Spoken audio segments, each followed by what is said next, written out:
मेरे पापा तो सबको अभी ऐसे सजेस्ट करते हैं कि ये प्लेटफॉर्म है, आप अपने बच्चों को भेजो। आप कहाँ वहाँ गवर्नमेंट के लिए प्रिपेयर करवाते हो, आप वहाँ भेजो उनको। वो मेरी बेटी का वहीं से प्लेसमेंट हुआ, एकदम पूरा अच्छे से।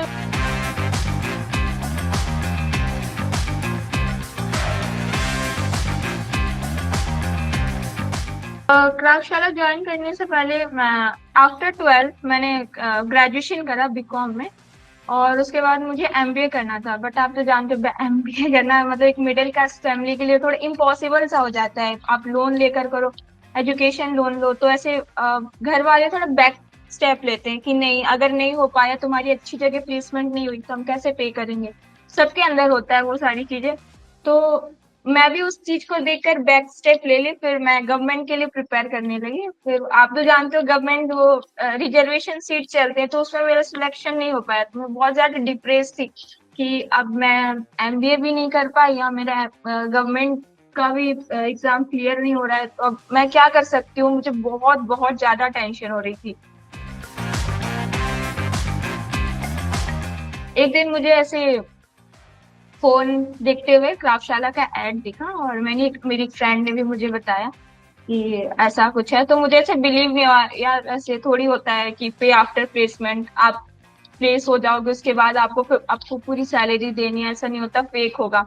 तो फिर मैंने उस टाइम पे उसको जाने दिया। मैंने कहा कि नहीं, मैं भी अगर अगर गवर्नमेंट के लिए प्रिपेयर कर रही हूँ तो मैं भी पूरा टाइम गवर्नमेंट में दूंगी।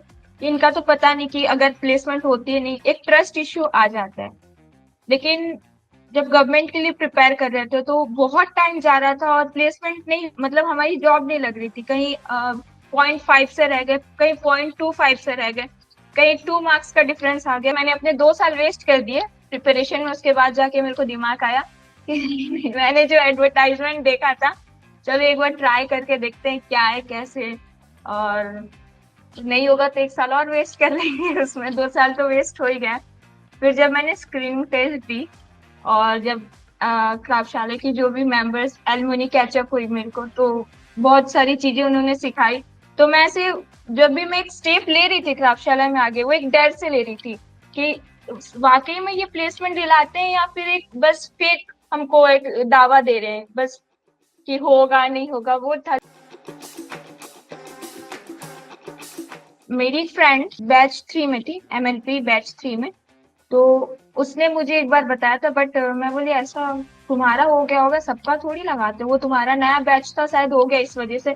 तो मैंने उतने ट्रस्ट नहीं की। लेकिन फिर फिर उसने दोबारा मुझे बोला कि नहीं, ऐसा नहीं है, तुम एक बार ट्राई करो, वो प्लेसमेंट दिलाते हैं और आपको क्वालिटी ऑफ एजुकेशन भी देंगे। वहां से बहुतों का प्लेसमेंट हुआ भी है, और वहाँ के फैकल्टीज भी बहुत अच्छे हैं। और आपको आपको तो अगर आपको हाफ पैसे देने, बाद में आपको 2 मंथ की सैलरी देनी है। आप एक बार ट्राई करने में क्या जाता है। आप कुछ नहीं करोगे तो आप बैठ ही रह जाओगे। इससे अच्छा आपको क्राफ्टशाला में जाओगे तो आप डिजिटल मार्केटिंग आप सीख के आओगे, भले आपकी प्लेसमेंट लगे ना लगे। तो बैठने से अच्छा है कि आप कुछ सीखो, उस वहां पर जाके लोगों से इंटरेक्ट करो। तो फिर मैंने सोचा कि चलो एक बार हम ट्राई तो करते हैं। मेरी कॉलिंग इंटरव्यू हुई थी कॉल पे। तो पहले ऐसा नहीं था कि मुझे बाइलिंगुअल के लिए सिलेक्ट किया जा रहा है। तो पहले तो कोर को ही देखते हैं, जिनकी इंग्लिश अच्छी है उनको कोर पे रखते हैं, और जिनकी इंग्लिश थोड़ी कम अच्छी है उनको बाइलिंगुअल में। तो कॉल पे जब मेरा इंटरव्यू हुआ तो मेरा उस वक्त इंग्लिश उतना इम्प्रूव नहीं था। तो उन्होंने मुझे बोला कि हम आपको ऐसे रिजेक्ट हम नहीं कर रहे हैं, क्योंकि आपका जो स्कोर हुआ है स्क्रीनिंग टेस्ट पे वो अच्छा है, और आपने जो एसओपी बनाई है वो भी अच्छी है। तो हम आपको बाइलिंगुअल बैच में रख रहे हैं। तो मैंने कहा फिर जो बाइलिंगुअल बैच का है, जो भी वो पैकेज है, वो यहाँ से जैसे स्टार्ट होता है। तो उस वक्त भी मैं सोची कि मैं बैकआउट कर जाती हूँ, क्या पता बाइलिंगुअल को ये लोग इतना इम्पोर्टेंट देंगे कि नहीं। बस ये नहीं कि डाल दिया, और एक्सपर्ट भी हमको अच्छे देंगे कि नहीं, अच्छे मतलब स्टडी मटेरियल प्रोवाइड की जाएगी कि नहीं, वीडियो। तो वैसा एक था कि अब फिर मुझे उस वक्त लगा कि नहीं, मुझे अब स्टेप बैक कर लेना चाहिए। शायद जो मेरे अंदर डर है वो सही है कि ये लोग नहीं दिलाएंगे प्लेसमेंट। बट फिर मेरे फ्रेंड ने कहा कि अभी अगर तू यहाँ एडमिशन नहीं लेती तो फिर तेरा क्या है, एटलीस्ट तू वहां से कुछ सीख के तो आएगी, एक स्टेप तो बढ़ा आगे। तो फिर मैं बोली चलो देखते हैं, अब 2 साल वेस्ट कर ही लिया है तो अब एक एक स्टेप बढ़ा के दे, रिक्स लेते हैं। रिक्स रिक्स है तो इश्क है ऐसे करके, तो मैंने रिक्स ले लिया एक। तो रिक्स लिया, तो रिक्स लेना मेरा प्रॉफिट हो गया मेरे लिए रिक्स। तो जब मैंने क्लाबशाला पेमेंट वगैरह सब कर दिया, फिर भी एक डर थी अंदर कि यार 1 महीने बाद क्लासेस स्टार्ट हो रही, 1 महीने बाद कौन क्लासेस स्टार्ट करता है, बैच 1 महीने बाद स्टार्ट होंगे तो प्लेसमेंट कब कराएंगे ये लोग।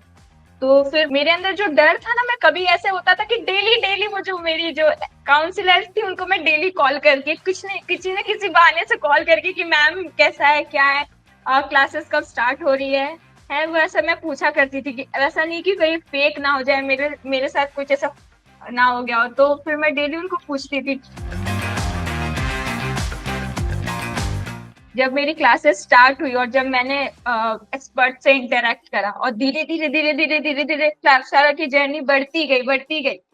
और मुझे तो यहाँ सब कुछ सीखने को मिला, सब कुछ। पहले तो हमको 10 आवर्स बैठा भी नहीं जाता था, लेकिन जो क्राफ्टशाला ने हमको एक ऑफिस कल्चर बना के हमको जो सिखाया गया है ना, आज करेंटली इस ऑफिस में मैं 3 प्रोजेक्ट हैंडल कर रही हूँ और मुझे वो फ्रस्ट्रेशन नहीं आता, क्योंकि उस वो ट्रेडिंग से मैं निकली हूँ। जो क्राफ्टशाला की जर्नी है ना, एक प्रेशर वाली, वो प्रेशर से मैं निकली हूँ। एक होता है ना, तो मुझे अब वो प्रेशर का एहसास नहीं होता, मैं सब हैंडल कर जाती हूँ। और मैं बैकआउट भी नहीं करती, यार अब मेरे से नहीं होगा, मैं फ्रस्ट्रेट नहीं होती, बहुत एक कामली हैंडल करती हूँ हर एक चीज को। होता है ना कॉर्पोरेट मजदूर, वो वाली फीलिंग मुझे नहीं आती, क्योंकि मैं उस चीज से निकल आई। इतना असाइनमेंट दिया जाता था क्राफ्टशाला में और टाइम लिमिट बहुत कम, एएनआर हमको मेंटेन करनी है, और जो पंचुअलिटी डिसिप्लिन हमको क्राफ्टशाला ने सिखाई है, वो आज हमको यहाँ हेल्प कर रही है। टाइमली आना, टाइमली जाना, हर एक चीज, तो बहुत हेल्प हुआ। और जब अपार्ट फ्रॉम दिस, जो हमारे इंटरव्यू जो कंडक्ट किया जाता था, पहला इंटरव्यू में तो मैं बोल नहीं पा रही थी। आप आपको अगर मैं पहला इंटरव्यू अभी मैं दिखा दूं तो मैं इतना हकला रही थी उसमें कि अब पता नहीं मैं कहाँ से ऐसी उठ कर आ गई इंटरव्यू देने। बट धीरे धीरे धीरे धीरे जो सर ने मुझे फीडबैक दिया और मैं फीडबैक को फॉलो करती गई, आज बहुत मेरा उस चीज में डेवलप हुआ। बहुत डेवलपमेंट है, जब पिछला इंटरव्यू देखा जाए और अभी देखा जाए तो सब चीज में पूरा जमीन आसमान का अंतर है। और जो जिस प्लेटफॉर्म में हमने काम किया, हमको एक तो Google console, Google analytics, e commerce, तो आज भी हमको उस चीज बहुत हेल्प करती है हमको वो सारी चीजें, क्योंकि अभी भी हमको उसी पे काम करना, तो ऐसे नया नया सा नहीं लगता। हमको पूरे ऑफिस कल्चर में ही ट्रेनिंग दी गई है। जो भी ट्रेनिंग की इंटरव्यू हमको इंटरव्यू रिकॉर्डिंग हमारे पास है, वो बहुत हेल्पफुल है। अगर हम फर्दर भी कहीं जाते हैं इंटरव्यू देने, तो बस हमको एक बार एग्जैक्टली वो क्वेश्चन तो कोई भी इंटरव्यूअर हमको नहीं पूछेगा, बट जो फीडबैक हमको मिला है ना इंटरव्यू से कि आपको ये इम्प्रूवमेंट करनी चाहिए, आपको यहाँ काम करनी चाहिए, इस प्लेटफॉर्म में आपको ये समझ में नहीं आ रहा, आप ये से करो, जो फीडबैक हमको एक पॉजिटिव फीडबैक। इंटरव्यू हमारा ऐसे 75 मिनट्स नहीं चलता था, हमको हमारे फीडबैक भी हाफ एन आवर हमको फीडबैक दिए जाते थे कि आप ऐसे करो, ऐसे करो, वैसे करो। तो अगर वो उस चीज पे हम काम कर रहे हैं अच्छे से, आज भी मैं कहीं भी इंटरव्यू अगर देने जाऊँ तो एक बार मैं जरूर क्राफ्टशाला के जितने भी मेरे इंटरव्यू उसको एक बार गो थ्रू करूंगी, क्योंकि बहुत चीजें हमको सिखाई गई है और वो चीज अगर अपने हम अपने अंदर रखे तो हम सब कोई भी इंटरव्यू क्रैक कर सकते हैं इजी। स्किल में डिफरेंस है, कॉन्फिडेंट में डिफरेंस है, स्पीकिंग स्किल में डिफरेंस है। तो स्किल रिलेटेड बहुत डिफरेंस है। मुझे जो चीजें आती हैं यहाँ पे होता है, जो बाकी एम्प्लॉइज है उनको नहीं आती, तो और उनको जो आती है वो मुझे नहीं आती, तो मैं उनसे सीखती हूँ, और मुझे जो मैं क्राफ्टशाला से सीख कर आई हूँ मैं उनको भी सिखाती हूँ और बोलती हूँ ये मुझे क्राफ्टशाला में सिखाया गया है, तो आप भी सीखो और अच्छा है, मतलब सीखते रहना चाहिए। मेरा स्टेप बैक लेने का यही रीजन था कि डिजिटल मार्केटिंग में इंग्लिश थोड़ी मेरे दिमाग में डाला गया था, इंग्लिश स्ट्रांग होनी चाहिए। बट जब मैंने एलुमनी कैचअप से कनेक्ट करा तो उन्होंने बोला कि नहीं, इंग्लिश तो लैंग्वेज है, वो तो कभी भी सुधर जाएगी, लेकिन नॉलेज हमेशा हमको अपना अच्छा रखना है, तो हम आपको क्वालिटी ऑफ नॉलेज यहाँ देंगे जो आपको सच में चाहिए। एक हेजिटेशन था मेरे अंदर, मैं बहुत इंट्रोवर्ट थी, बोलना नहीं आता था, हमारी इंग्लिश इतनी अच्छी नहीं थी, लेकिन क्राफ्टशाला में आके बहुत ज्यादा इम्प्रूव हुई। तो एक मोटिवेशन लेवल धीरे धीरे धीरे धीरे क्राफ्टशाला ने हाई करी। आज तो मुझे हंसी आती है याद करके कि मैं कैसे इंग्लिश बोलती थी उस वक्त, और आज क्या ऐसा इंग्लिश बोलती हूँ। जब भी मैं ऐसे फ्री बैठती हूँ तो मैं अपना वो इंटरव्यू खोलती हूँ, मेरा पहला इंटरव्यू कैसा था और अब मैं कैसा बोल पाती हूँ, सीनियर से इंटरेक्ट करती हूँ, कैसा मैं अब इंटरव्यू दे पाती हूँ, वो उस लेवल इस लेवल में बहुत फर्क है। तो आज जो भी है यहाँ बैठे हैं, यहाँ सीख रहे हैं, तो वो क्राफ्टशाला की वजह से ही है। तो all thanks to Kraftshala and their member. Digital marketing के लिए तो इंग्लिश जरूरी नहीं है, बस इंग्लिश जरूरी नहीं है, कई कई फील्ड में है, बट एकदम इम्पोर्टेंट नहीं इंग्लिश। आप एकदम बोले कि आपको इंग्लिश नहीं आती तो आप एक डिजिटल मार्केटर नहीं बन सकते, तो आप कंप्लीटली रॉन्ग उस जगह पे। क्योंकि डिजिटल मार्केटर की थिंकिंग होनी चाहिए, अगर आपके अंदर क्रिएटिविटी है, आप एक चीज को बहुत क्रिएटिव तरीके से लोगों को शो कर पाते हैं, तो यस, अगर आप मार्केट एनालिसिस अच्छे से कर पाते हैं, तो यस, आप लोगों को दिखा सकते नहीं, हम एज ए क्रिएटिव हम डिजिटल मार्केटिंग की पोजीशन एक्वायर कर सकते हैं। क्रिएटिव, आपका दिमाग क्रिएटिविटी पे काम करना चाहिए, इंग्लिश इंपॉर्टेंट रोल प्ले नहीं करता है। आपकी एनालिटिकल स्किल क्या है, क्रिएटिविटी कितनी है आपकी, बस ये चीजें आपको ध्यान पे रखनी चाहिए। जब मैंने पापा को बताया था, अपने पेरेंट्स को बताया था कि ऐसा एक प्लेटफॉर्म है जो पे आफ्टर प्लेसमेंट प्रोग्राम देता है, और जब हमारी जॉब लग जाएगी उसके बाद हमको उनको पैसे देना, तो पहले तो बिलीव ही नहीं की कि ऐसा कोई प्लेटफॉर्म हो ही नहीं सकता। सबको तो पहले पैसे चाहिए, और ये जो भी प्राइवेट वाले होते हैं वो पहले पैसे देखते हैं, बाद में तुम्हारा वेल देखेंगे।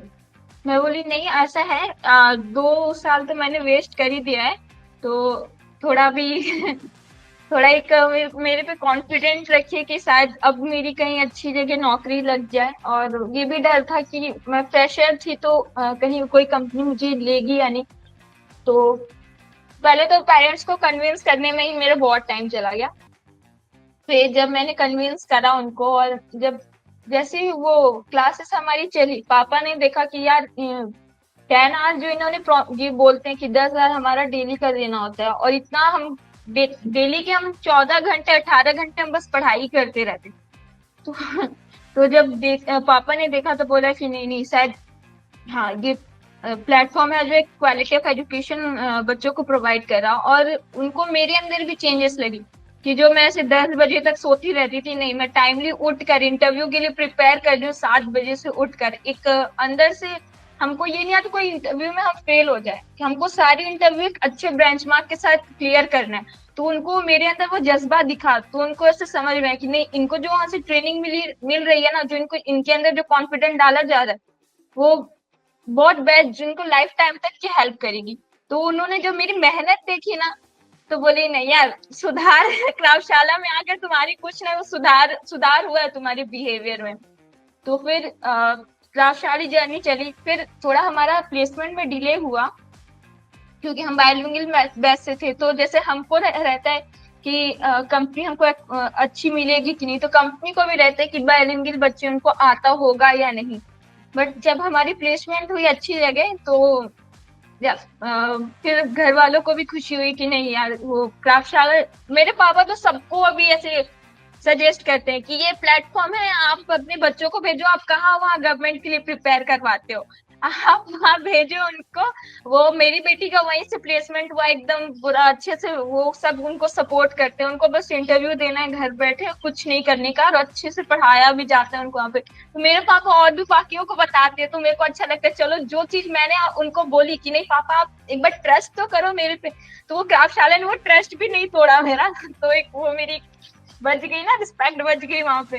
तो आज मेरे घर वाले भी खुश हैं, और मैं यहाँ प्लेस्ड होके मैं भी बहुत खुश।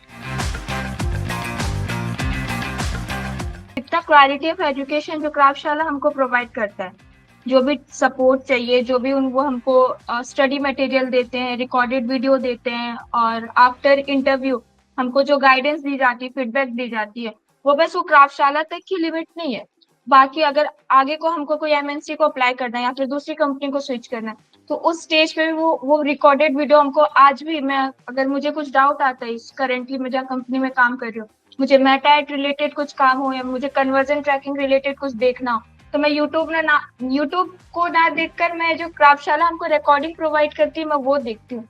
मैं नहीं देखती, मैं अपने सीनियर्स को भी बोलती हूँ, सर ये बहुत मतलब हेल्पफुल है, हमको जो ट्रेनिंग दी गई है, बहुत एक क्वालिटी ऑफ एजुकेशन दी गई है और अच्छी ट्रेनिंग दी गई है, तो अगर आप यूट्यूब पे सर्च करने जाएंगे तो आपको कुछ और बताएगा, लेकिन आपको जो परफेक्ट वीडियो चाहिए कि आपको कैसे करने का है, तो आपको ये, आप अगर ये हमको क्राफ्टशाला की रिकॉर्डेड क्लास है, आप इसको देखोगे तो आप इसको अच्छे से समझ पाओगे।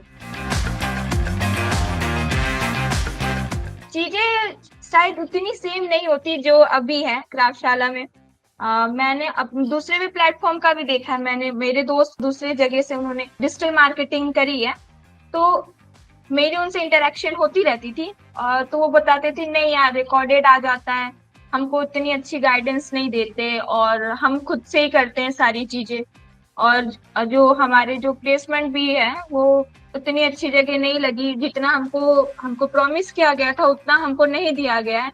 तो ये सारी चीजें सुनने मिलती थी मुझे, तो एक डर सा बैठता था मेरे अंदर, या वो करते तो हाँ शायद इधर भी हो सकता है, लेकिन नहीं, इधर तो वैसा नहीं था। हमको बहुत सपोर्ट, क्राफ्टशाला की टीम जो है वो मेन ये है कि बहुत सपोर्टिव है हर एक चीज को लेकर। क्राफ्टशाला के बारे में तो बेस्ट बोलूं तो पहले तो सपोर्टिंग सपोर्टिंग टीम है, जो क्राफ्टशाला की एसएसटी हो गई या रैप टीम, तो बहुत सपोर्टिंग है वो। जब हम क्राफ्टशाला ज्वाइन करते हैं, एसएसटी एसएसटी हमको बहुत बहुत ज्यादा सपोर्ट करती है। मतलब एक होता है ना, कहते हैं अलादीन का चिराग है हमारे लिए क्राफ्टशाला में एसएसटी। तो अगर हमको कोई भी डाउट हो, कुछ भी पूछना हो, या फिर हमको कोई भी इनकन्वीनियंस फील हो रहा हो, कुछ क्लासेस समझ में नहीं आ रही, रिपीटेड क्लास चाहिए, तो हम बस एसएसटी को एक मैसेज करना होता है जी चैट पे, एसएसटी ऑल टाइम हमारे लिए अवेलेबल रहती है। और रैप टीम भी, अगर हमको कंपनी के बारे में कुछ जानना है, कुछ समझना है, हमको नहीं समझ में आ रहा है, तो हमेशा रैप टीम हमारे लिए खड़ी रहती है हमेशा। और जो क्राफ्टशाला में जो हमको ऐसे बताया जाता है ना, पहले होता है कि नहीं आपको इससे आगे निकलना है, लेकिन क्राफ्टशाला में हमको ये बताया जाता है कि आपको साथ में आगे चलना है। तो जो हमारे फ्रेंड है ना, फ्रेंड जो हमारे मेरे दोस्त बने वहां पे, one of the best friend बने मेरे वहां पे, जो मुझे साथ ले लेकर चले हमेशा। ऐसे नहीं कि हम आगे निकल जाए, तुम अच्छा हुआ तुम्हारे कम से मेरे ज्यादा है, अगर मैंने कोई इंटरव्यू में कम भी स्कोर करा तो मुझे वो साथ लेकर चले। कि उनको मुझे रात भर बैठ के उन्होंने समझाया, पर्सनली मैंने इंटरव्यू लिया कि नहीं तुमको ये चीज करना है ऐसे। इंटरव्यू के ड्यूरेशन में भी अगर मुझे रिपोर्ट बनाने में कोई दिक्कत आ रही है तो उन्होंने मुझे गाइडेंस दी, और प्लस क्राफ्टशाला के एंड से भी कि आपको रिपोर्ट बनाना है ना तो ठीक है हम आपको गाइड करेंगे करके। तो जो सपोर्टिव इन्वायरमेंट है ना क्राफ्टशाला के, वो बहुत अमेजिंग है।